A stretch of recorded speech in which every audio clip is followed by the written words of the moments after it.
Welcome, this is Najma Minhas with Global Village Space. Today I'm joined by Mr. Ahsan Zafar, who is the CEO of Engro Energy.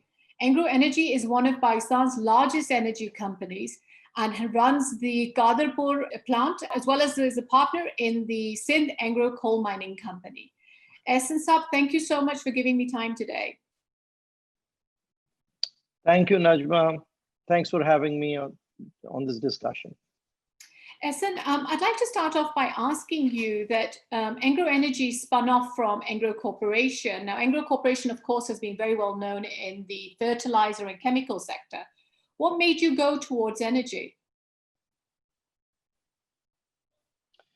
Actually, there were few problems in the power sector at that time, and these were very core problems. The first problem was that our energy cost was very high.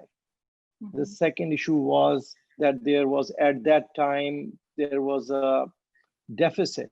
So there was a difference between supply and demand. So that was one of the issues. The other one was high cost of electricity.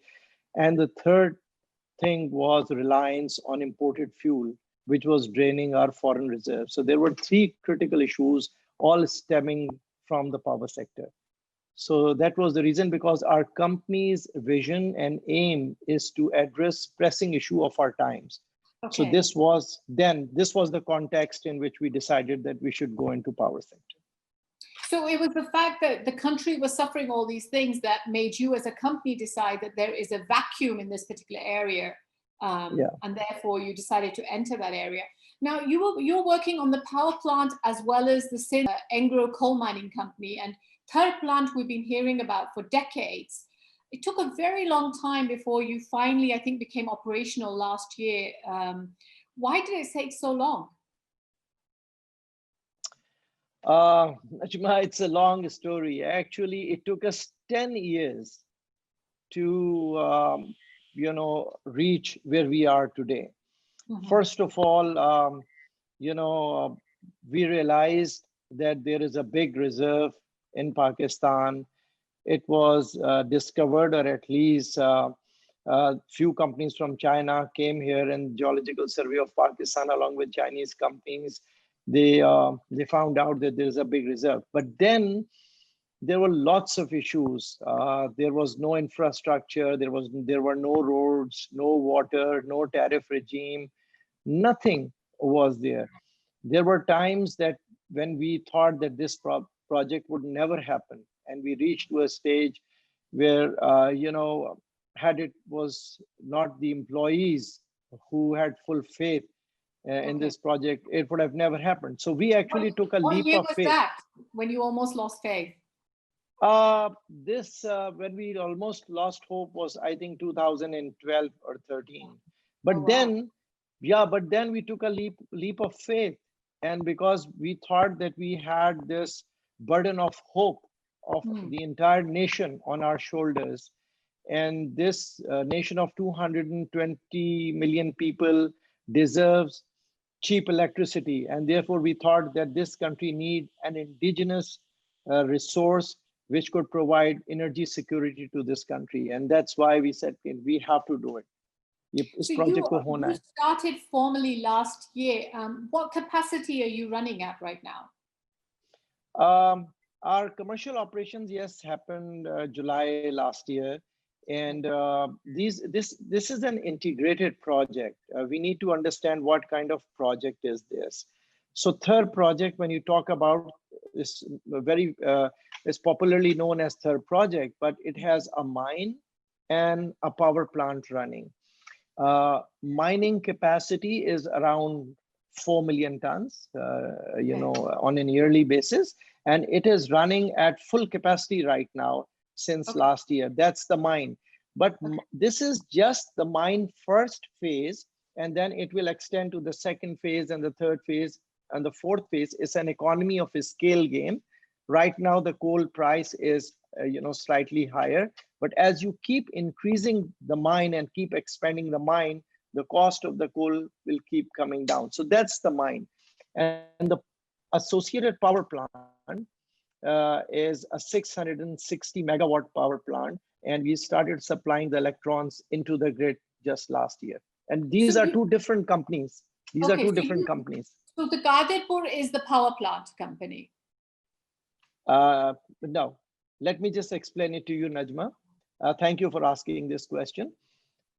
The mining company is Sindh Engro Coal Mining Company. There are 7 different owners of this, 7 partners in this SECMC, with government of Sindh being the majority stakeholder with more than 50% share, around 54% share.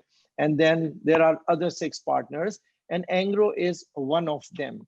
The management of this company, however, resides with Engro. So Engro is managing the mining company and is also one of the shareholders, but government of Sindh is the largest shareholder. The power company, which is located on the mouth of the mine, it's called Engro Power Gen Ther Limited. Again, there are 4 partners in that company, Engro being the largest stakeholder with a share of more than 50%. And then there are other 3 partners like Habib Bank, Liberty, and a Chinese partner, CMEC. So these are the 2 companies. The name that you took, Engro Power Gen Qadirpur Limited, was our first undertaking in Engro Energy. And that's a plant located in Qadirpur in interior of Sindh, which is a 217 megawatt plant based on permeate gas. It is perhaps one of the few green plants in our country. Okay, so I want to come to the Engro Power Gen separately. Just to come back to the mining company, you mentioned that there are going to be several phases. How many phases in total, and where will your capacity end up being? And what is the timeline that you have in mind? Yeah, sure. Current capacity is around 3.8 million tons, and then it will double up to 7.6, and then so on and so forth. We are foreseeing right now 4 phases, phase 1, phase 2, phase 3, and phase 4. But then eventually there'll be a 5th phase also. This mine can go to a capacity of 30 million tons per annum. So from 4 million tons to 30 million tons per annum, it can go. And once it will reach to its capacity, the power tariff will eventually come down to around 5 cents per kilowatt hour. What is it right now? Right now it's higher. It's around 10 cents, close to 10 cents per kilowatt hour. Okay.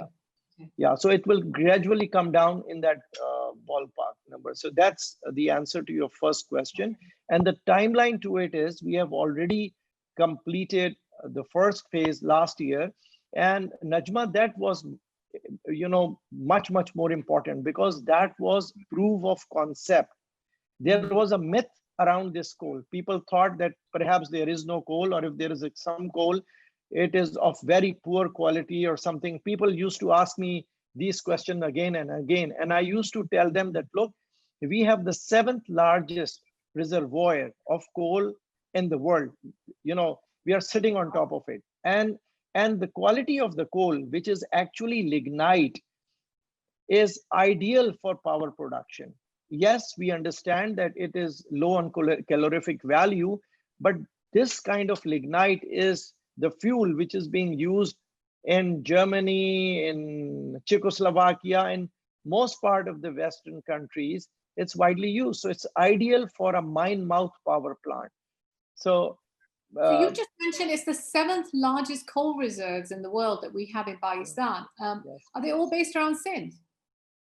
Yeah, they're all in Sindh. And just to give you an idea, if I talk about the energy, overall energy capacity of this reservoir, it is in terms of, we call it tons of oil equivalent, TOEs. Right. So in terms of TOEs, if you put Saudi Arabian and Iranian oil reservoirs put together, this reservoir is larger than that, is bigger than that. Okay, you're going to make headlines with saying things like that. You're saying that the reservoirs we have in Pakistan in coal are larger than the ones that Saudi Arabia and Iran have together. Yeah, their oil reserves and our, exactly. We have around 175 billion tons of coal available. Wow. Okay. So we truly have lots of in the Thar, and that's available in Thar. Right now, Thar is divided into various blocks, and one of the block, which is called Block 2, is being allocated to us. And this Block 2 alone is just 1%, slightly above 1% of the overall Thar potential. And this 1 to 2% of the Thar coal will provide 5,000 megawatt for 50 years. So just 1 to 2% of the overall potential will provide 5,000 megawatt to this country for the next 50 years. So what to talk about the remaining 98%? That is crazy. I mean, I have to be honest. I didn't realize we had this much coal. So, so you mentioned the fact that, you know, Engro entered this market because of the challenges in the energy sector and the amount of course, foreign exchange that we use. Now, having come into this sector, what are your thoughts on the power challenges now that the country is facing? Najma, this is an excellent question that you have asked me, and the answer is very, I would say, complex, but I would try to simplify this, okay? And so let me explain you. In the entire value chain of power sector, if you look at the complete value chain, which are 7 or 6 variables, let's say there's a fuel, then there is power generation. So first it's fuel, then it's power generation, then it's transmission through the wires, then it's distribution, then the consumer, and then the demand. This is the complete value chain. So if you look at the entire value chain, there are 5 imminent challenges in the power sector. Okay. The number one and the foremost issue in the power sector is the circular debt, which is coming from the distribution segment of the value chain. The value chain that I just explained. In the distribution part of it, which is related to discos, the biggest issue is circular debt. Now let's talk about circular debt for a minute. The circular debt is coming out from 4 root causes. One of the most important root cause is the inefficiencies in the 9 discos that we have in our country. And because of these inefficiencies, there are huge losses. So the losses that are allowed in the tariff, if they are 16%, then the actual losses are much more than that. They are in the tune of 26 to 28%. So we suffer losses because of those additional T&D losses, number one. Then there is theft and there is pilferage of electricity. There are 4 discos like KESCO, PESCO, and HESCO and SEPCO, 4 discos, which contribute to 87% of the losses, in the overall. So that's one problem, which one of the root causes for circular debt. The second root cause is the subsidy which the government announces, but then somehow or the other they don't end up paying it too. And then the third thing is the expensive loans. For what? Subsidy for I'm what? sorry, some subsidy in the power tariff, because the generation cost is different and what you give to the consumer is cheaper than that. So the government has to subsidize it because there are people who cannot afford it. So it's a huge subsidy that the government announces, but they then are unable to pay it. So the circular debt is coming from disco inefficiencies. It's coming from lack of subsidy, provision. The third thing is expensive loan. And the fourth reason, and the last reason that I would talk about in circular debt, is the notification of tariff and its adjustment. So these are the 4 reasons for circular debt, and that's number one problem in the power sector. So how do you, circular debt right now is almost $2.2 trillion, 2.2 trillion rupees. How do we get rid of the circular debt so we get rid of your number one problem? Yeah. So if you talk, if you want to arrest this circular debt, there are several ways. This, you have to go with a multi-pronged approach. First of all, you have to build the capacity of these discos. You have to control losses. Let me just give you an idea. So because the numbers are easy to comprehend, on any, there are permanent defaulters, and then there are running defaulters. Defaulters are defined as people or companies who are not paying the bills.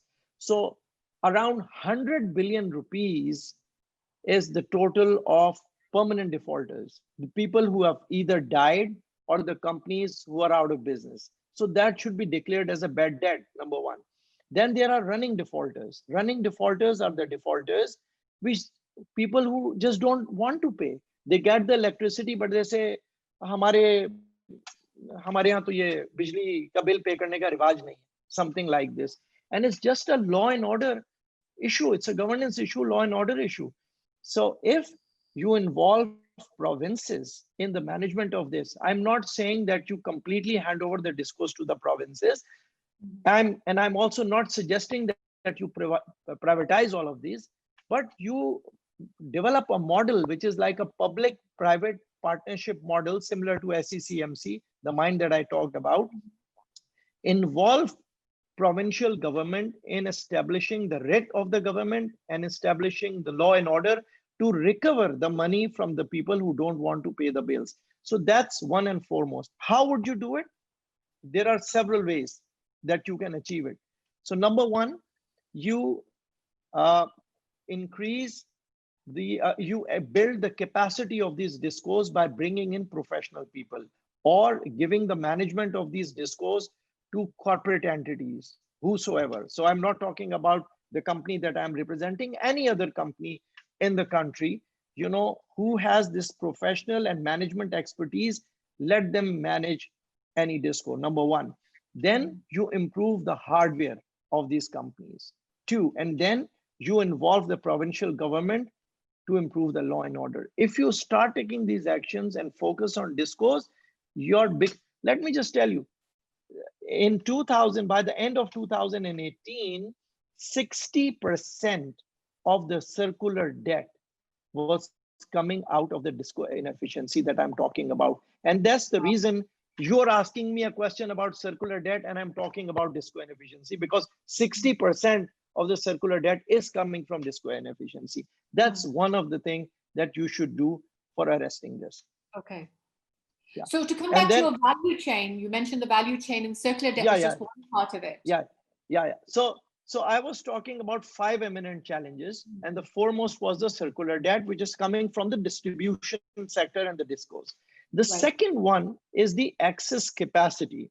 Najma, you would recall that, you know, a few years ago, we were talking about deficit. Now we are in surplus.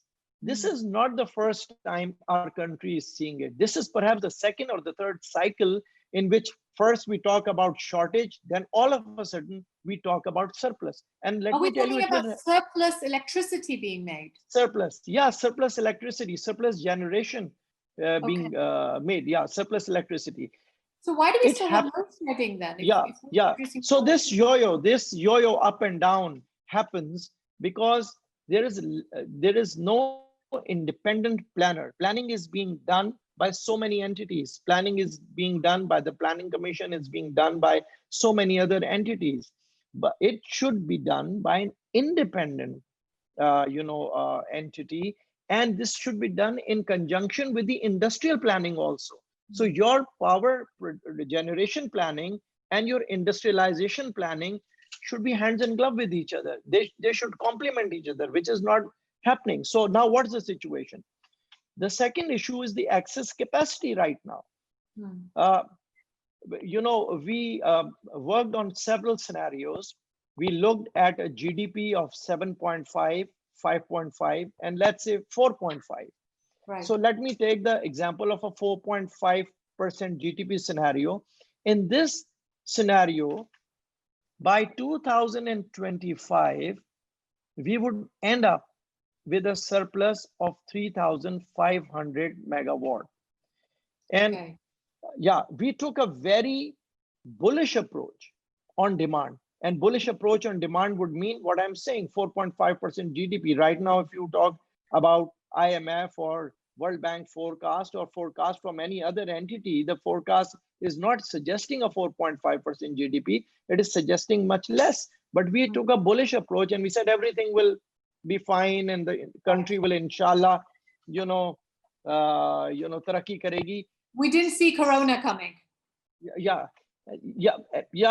So Corona, Corona has not been taken into account in what I'm saying.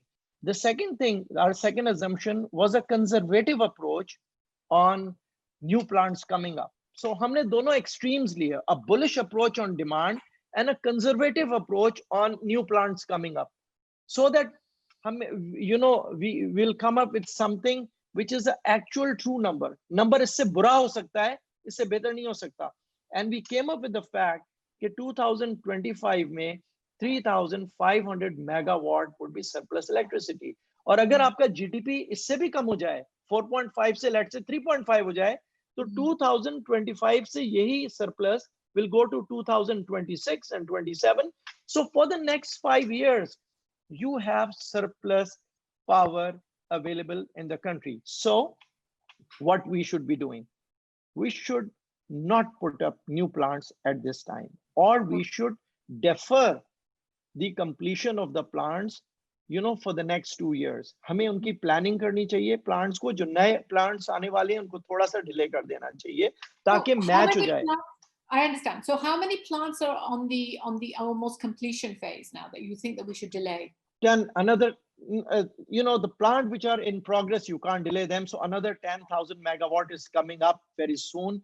But Okay. the plants which you can stop are, to the tune of at least 3,000 megawatt or something. वो plants हैं जिनको आप रोक सकते हैं. तो But वो, those are plants which must have been signed with private institutions.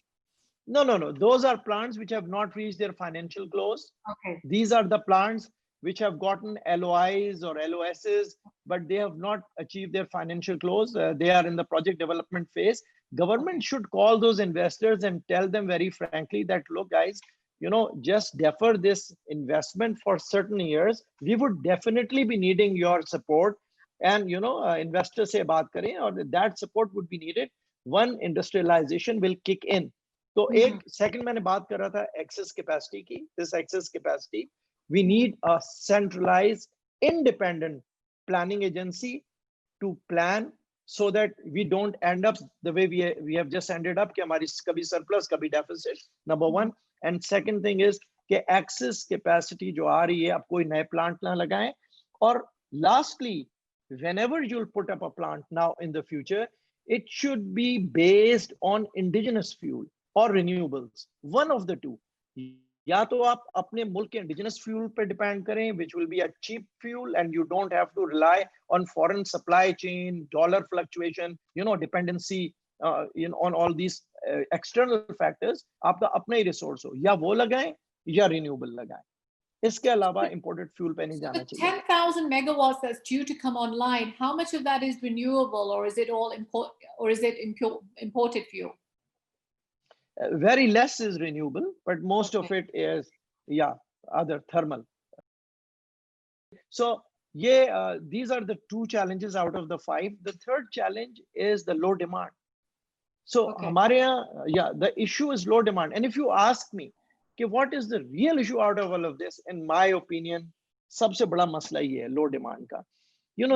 Usually in the countries, what happens is कि अगर आपका GDP 6% है, कि अगर आपका 6% है, GDP growth 6% है, तो आपकी जो power sector की growth होती है is 1.5 times the GDP growth. So अगर GDP 6 होती है, तो आपकी growth in the power sector is 9% if the GDP is 6. So ये हमेशा होता है.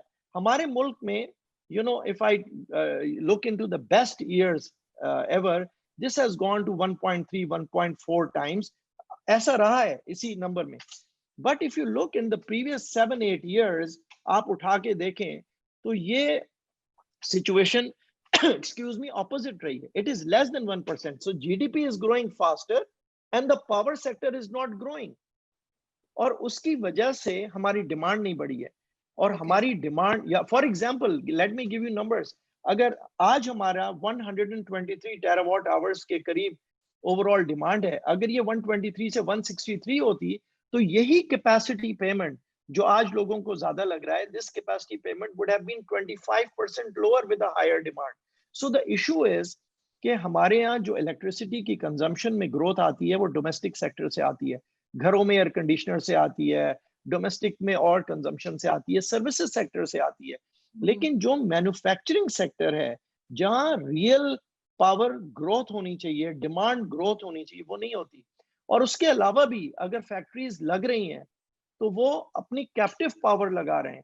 There are so many big groups in this country which have their own power generation, captive generation है, वो जो हमारा ग्रिड है उससे बिजली लेते ही नहीं है, बल्कि अपनी बिजली बनाते हैं, because their cost is lower, their quality is much better, and therefore they do not want to rely on a more expensive cost which is less reliable, so they are going to captive. So that's why demand is not increasing, even though it's chicken and egg. कोई कहता है कि demand कम है, बिजली बढ़ी हुई है, कोई कहता है बिजली इतनी महंगी है, डिमांड नहीं लग रही. But the answer to the solution is to increase demand. आप इंडस्ट्रियलाइजेशन करें, इंडस्ट्रियल जोन लगाएं, उनको इंसेंटिव दें. And that's a long-term solution that the government has to go towards. So that's, this is a focus for the government as well with the SEZs. Just to come back a little bit on your capacity payments, you mentioned capacity payments. Now, when we have excess capacity that you talked about, at the same time, does the government have to make capacity payments to these companies? Is that why then the payment still has to be made and then electricity becomes expensive, even though we've got a lot of, we have electricity that's not being used basically? But we have to exactly.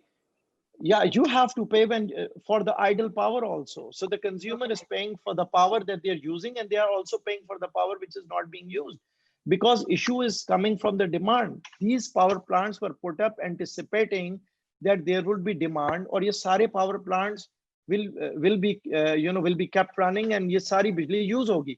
But now they are all idle because there is no demand. So the capacity payment has various components into it.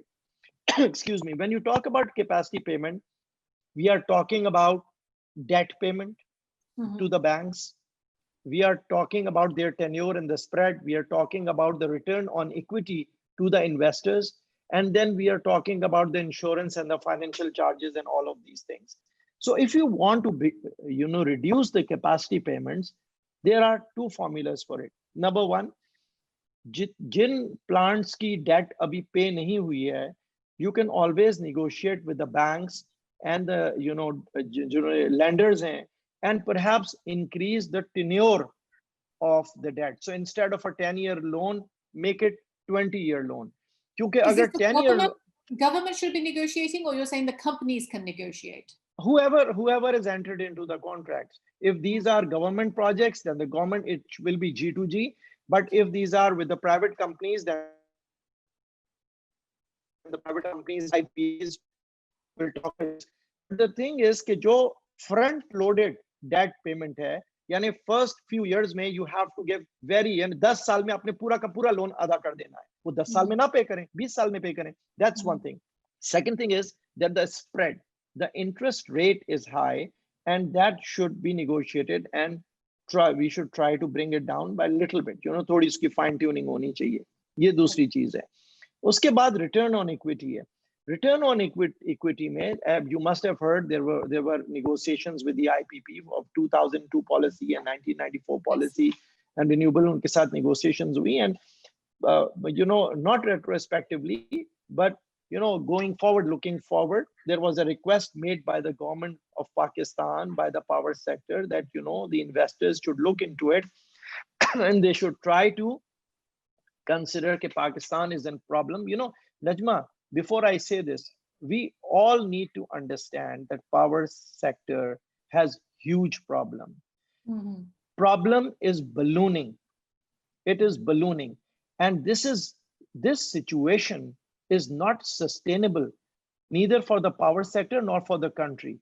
अगर हम इस मुल्क में रहते हैं और ये situation है, आप एक किश्ती में सवार हो, किश्ती आपकी पानी में डूब जाए तो किश्ती तो डूबेगी, आप भी डूब जाएंगे उसके साथ. So आपको अपने मुल्क के लिए कुछ करना है. So in the larger interest of the country and for the citizens of Pakistan, you have to make a call. So आप prospectively अगर आगे की तरफ देखें तो जो rate of returns हैं उसके अंदर गवर्नमेंट ने एक कमी की रिक्वेस्ट की है और उसके ऊपर बात हुई है, और कुछ जो प्रोजेक्ट्स काफी अपने डेट पे कर चुके हैं. मैं उन प्रोजेक्ट्स की बात कर चुका हूं जो एक सर्टेन नंबर ऑफ ईयर्स गुजार चुके हैं, जिनके 25 साल के प्रोजेक्ट में 10 साल गुजर गए, 15 साल गुजर गए, और वो इतना टाइम गुजार चुके हैं, डेट उनकी पे हो चुकी है. Those are the projects that can consider this request of the government. What percentage of those projects that you refer to, who, you know, we've had since 1994, since the whole IPP project started, what percentage of the total number are we talking about that have these long-term contracts and they're towards the end of it? We are talking about, इस वक्त हमारे पास 33,000 है, if we don't consider के electric 33,000 megawatt electricity लगी हुई है, and the power projects that we have negotiated right now are, you can say, 5,000 megawatt. I'm just giving you a ballpark, but, it's like 2,500 in one policy and 3,000 in another policy. So total that we are discussing is a total of 5,000 megawatt that we are. That's not much then, is it? Yeah. So because now there are other IPPs, there are GENCOs, which are government owned. So the government has to negotiate with themselves, and then there are other projects, CPEC projects and other projects जो अभी नए लगे हैं. ये सारे projects हैं, but उनमें ज़्यादातर issue ये है कि debt वगैरह को देखा जाएगा, and these projects have just started a year back or 2 years back. So okay. Najma, I was mentioning about the 5 imminent challenges. We talked about circular debt. We talked about excess capacity and the impact of it. We talked about low demand. Now we talked about, high cost of electricity is the 4th problem. हमारी जो cost है, हमारी जो cost है पाकिस्तान में electricity की is very high compared to our neighboring countries. Right, that's what we all yeah. So the neighboring countries' cost, if it's the average is, let's say, 9.3 cents per kilowatt hour, ours is, let's say, 26% more on the industrial side and 28% more on the domestic side. हम domestic में industrial में दोनों ही महंगे हैं, और उसकी जो वजह है वो वही है जो मैंने अभी तक आपको बताई कि इसमें ना तो डिमांड बढ़ी है और ना हम फॉरेन फ्यूल्स पे रिलाई करते रहे हैं, और हमारे यूजुअली जो कॉन्ट्रैक्ट्स हैं वो इस किस्म के हैं. सो ये है. और last point is the So you're saying high electricity is due to the fact we basically use imported fuels. We don't have enough demand, and therefore we have excess capacity. Yeah, excess capacity also. So electricity prices would go down if we started using hydropower or renewable power and indigenous fuels, and electricity prices would go down if capacity was near balanced. Let me simplify this. When you talk about electricity price, it's divided into 3 components. The energy, let's say it's energy price, then it's the capacity, and then it's overheads. Okay. ठीक है, तीन हिस्सों में divide करें. Energy price जो है, हम एक एक हिस्से पे देख लेते हैं कि टैरिफ किस तरह है और प्राइस क्यों महंगी है, हमें समझ में आ जाएगा. एनर्जी प्राइस जो है वो हमने, पाकिस्तान ने और हमारे सेक्टर ने इतना बुरा काम नहीं किया. We were using expensive fuels earlier on. So, whether it was one political government or another political government or a third political government, इस तीनों गवर्नमेंट्स ने एक राइट डायरेक्शन में काम किया है.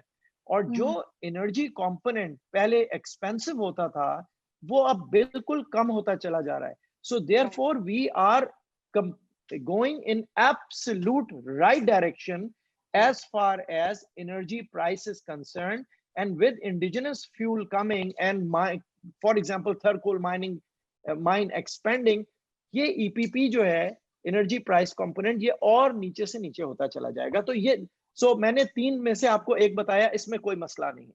Right. दूसरी बात मैंने आपको बताई कैपेसिटी की.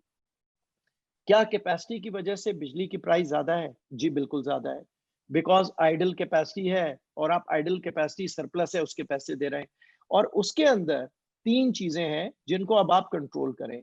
या तो आप अपने डेट के पीरियड को बढ़ाएं और उसके इंटरेस्ट रेट को स्प्रेड को कम करें, या जो रिटर्न ऑन इक्विटी आप ऑलरेडी साइन कर चुके हैं उस पे एक रिक्वेस्ट करें लोगों से प्रोस्पेक्टिवली कि जी आगे जाते हुए आप, मुल्क शायद अफोर्ड नहीं कर सकता तो इसमें थोड़ी फाइन ट्यूनिंग कर लें, बट प्लीज मेक श्योर कि when you are doing this, investors confidence needs to be maintained, because इस capacity charge के अंदर जब आप capacity की payment को hit करते हैं, you are shaking the confidence of local investors as well as foreign investors. ये वही लोग हैं जब कभी इस मुल्क ने कॉल किया कि there is a problem, who are the people who have come forward? It's your investors who have come forward. और अगर आप हर दफा इन्वेस्टर के साथ एक कॉन्ट्रैक्ट करेंगे और फिर उस कॉन्ट्रैक्ट को ऑनर नहीं करेंगे, so you tell me who will come in the future. Okay, so जिन लोगों ने 2002 की पॉलिसी में पावर प्लांट्स लगाए थे, उसके बाद वो लोग कभी नहीं आए और 2015 पे चले गए। तो सबसे पहले 1994 पॉलिसी या 1994 में शुरू में जो लोग थे वो फॉरेन इन्वेस्टर्स आए। 2002 की पॉलिसी में फॉरेन इन्वेस्टर्स चले गए, लोकल इन्वेस्टर्स ने सारी इन्वेस्टमेंट की और वो अपने साथ कुछ बाहर से लोगों को लाए। जब आप 2015 में आ गए तो वो लोग भी चले गए और फिर चाइनीज गवर्नमेंट आई, सीपैक प्रोजेक्ट्स लगे, कुछ ये लगे। So every time new investors are coming. हम जब बात कर रहे हैं नजमा इस मुल्क में डिमांड बढ़ाने की, तो हम एक्चुअली क्या बात कर रहे हैं? हम कह रहे हैं इंडस्ट्रियलाइजेशन की, हम बात कर रहे हैं डिमांड बढ़ाने की कि इन्वेस्टर्स शुड कम फॉरवर्ड, चाहे वो फॉरेन इन्वेस्टर्स हैं, चाहे वो लोकल इन्वेस्टर्स हैं। मेरे ख्याल से लोकल्स को और ज्यादा एनकरेज करना चाहिए। ये लोग आगे बढ़ेंगे जब इनका कॉन्फिडेंस आप बिल्ड करेंगे। अगर आप इनके कॉन्फिडेंस को शेक करेंगे, कहेंगे कि जी हमने जो आपसे वादा कर लिया वो हम कभी भी चेंज कर सकते हैं, तो ये लोग परेशान हो जाएंगे। सो इन माय ओपिनियन, ये जो मैंने कहा एनर्जी प्राइस ठीक है, जो कैपेसिटी प्राइस है इसमें आप डेट को ठीक करें, उस इंटरेस्ट को ठीक करें, और जो इन्वेस्टर्स हैं उनसे on a request basis go to them and tell them look for the sake of country, large interest of the country, कुछ इसको कम कर लें। ये हो गया कैपेसिटी। लेकिन ये जो दोनों चीजें मैंने बताई ये तो इश्यू ही नहीं है। अब आती है तीसरी पार्ट विच इज ओवरहेड्स। अगर आपकी ओवरऑल बास्केट 10 रुपए की है तो आप 17 रुपए देते हैं बिजली के, वो 7 रुपीज कहां से आ जाते हैं? ये सारे वो डिस्को इनएफिशिएंसीज हैं या सिस्टम इनएफिशिएंसीज हैं जो आपकी बिल्डअप हैं। तो जो हमारे लेगेसी इश्यूज हैं वो सारे लेगेसी इश्यूज हैं आपके सिस्टमैटिक इश्यूज। और सिस्टमैटिक इश्यूज क्या है? डिस्को इनएफिशिएंसीज, आपकी ट्रांसमिशन नेटवर्क, पूरा ओवरहेड्स को कम नहीं करेंगे, आपकी बिजली सस्ती नहीं होगी। तो आप बिजली बना रहे हैं 10 रुपए की, बेच रहे हैं 17 रुपए की, सब्सिडी का आपका मसला है, डिस्को इनएफिशिएंसीज का आपका मसला है। These are the issues which are leading to high cost of electricity, और उसके solution वो ये जो मैंने अभी तक आपको बताया। Okay. Ahsan, we've spoke quite a lot about renewables and how important they are. Is this a field that Engro has started working on, or have you set up any plans or have plans of setting up projects in this area? Yes, we have a plan to go into this area in a big way. You must be knowing that Balochistan is an area which has been identified as one of the most promising areas, not just for wind, but for solar as well. 3 top wind corridors, you know, out of the 10 best corridors, 3 of them are in Balochistan. Similarly, there are 4 promising sites which are internationally recognized, and these are in Chagi district, Khojdar, Panjgur, and Kuchlak. These are the areas in Balochistan. We wanted to set up a 500 megawatt renewable park in Balochistan. We have gotten LOIs. We have got LOIs of around more than 850 megawatts of electricity. We have put up wind mask which gathers data. These wind masks are installed in Chagi district for the last 2 years, and very valuable data has been acquired, and that data suggests that the wind corridor is has a high potential to put up any power plant over there. So we have very good plans to move into. What is the expected megawatt of the plants that you're expected to put up there? Each unit would be 50 megawatt each. Okay. Well, that doesn't 50 seem megawatt. I mean, it must be a lot of investment for 50 megawatt. Usually wind power parks are installed in 50 megawatt sizes. Okay. So right now the plan is for 50 megawatt, but the technology is developing very fast. So let's see if we want to increase that size. But right now the LOIs that we have are for 50 megawatt each project. So we'll have 50 and 17 or 18 of those type of units installed in Balochistan. So that's one thing. In addition to that, we are already operating 2 sites in Gharo, Karachi, 50 megawatt each units. We have the operations for those 2 units. We don't own them, but we are doing the operations and maintenance of those 2 sites also. Solar or they're wind? They are wind. Okay, they are wind projects. Okay. They are wind projects. Do you have any solar projects in mind? Solar project, yeah. One of our sister concerns, Rion, is they are into distributed solar and they are doing bigger solar projects as well. So this is one company which is eagerly working in that direction. Najma, one of the things that we must talk about are the reforms in the power sector. Now the sector is now ready to go into certain reforms right now. I think we should move forward. We should move into a competitive market framework structure. This is the direction in which the power sector should move. The power should be handled like a commodity, which is being sold on a stock exchange, something like that. This is the ultimate vision. And are you saying privatize all the companies in the power sector, such as the discos? No. Discos is just one area. All I'm saying is that right now there is one power purchaser, which is CPPAG. They are one purchaser. So right now it's the buyer's market. Okay. Yeah. Right now, so instead of one power purchaser, there should be several power purchasers in the market. Okay. So the electricity should be sold. Whoever is selling it at a cheaper price will be the one who will get the demand. So in order to move into a competitive market structure, you have to move towards take and pay arrangements. And for moving into that direction, you need to start off with the bilateral agreements. And there are so many things that you have to do. So to summarize, between who? Bilateral agreements between the generation companies and the customers directly, and so therefore, to sum it up, sum up the discussion that we just had, in my opinion, there are quite a few challenges that we have. The positive thing is that there is a resolve that has been shown by the federal government. There is a resolve that has been shown by the private investors to come forward, discuss, deliberate, and come up with a joint agreed solution, which is very, very positive. And I think we should consider this as a national issue. We should all move forward. And as I said, this is not sustainable. We should try to find solutions to it. And we should start working on at least 3-4 things in parallel. There has to be a multi-pronged approach. And what we are seeing right now is that the power sector is extremely busy these days working on these issues. Our regulator, NERA, is very keen to bring this change. Our power ministry is very keen to bring in this change. And the IPPs are all there to cooperate. So with these words, I think we should keep a positive outlook. Ahsan, thank you so much. Thank you, Najma. Thank you. Najma, thank you for having me. Thanks a lot.